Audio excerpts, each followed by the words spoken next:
बाळूमामांच्या नावानं चांगभले या मालिकेत मामांच्या लक्षात येतं की रामा आणि लग्नप्पा अजूनही तळाच्या बाहेर बसून आहेत. मामा त्यांना बोलवून घेतात. लग्नप्पाला ते तळावर सेवा करण्याची संधी देतात. रामा त्यांचे आभार मानतो आणि म्हणतो की मला याची चिंता होती. तुमच्याशिवाय कोण तारणार याला, म्हणूनच मी त्याला तुमच्या चरणी इथे घेऊन आलो आहे. मामा त्याला समजावतात की आता याचं मरण चित्रगुप्तानं आधीच लिहून ठेवलंय. दुसऱ्यांच्या कामात ढवळाढवळ करू नये. रामा आणि सगळे मामा तुमची एक जागा पक्की व्हायला हवी, जिथे लोक दर्शनाला येतील, त्यांच्या समस्या मांडायला येतील असं म्हणतात. सगळे गप्पा मारत असताना जेवायला बसायची वेळ होते. मामा लग्नप्पाला बद्दल विचारपूस करतात.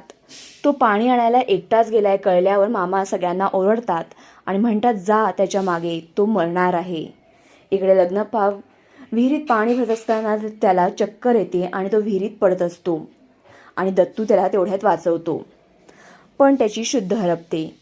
शुद्ध आल्यावर त्याला काही झाले असं वाटतच नसतं, पण दत्तू त्याला काय झालंय हे समजावतो. इकडे मामा तळावर आल्यावर दत्तूला ओरडतात.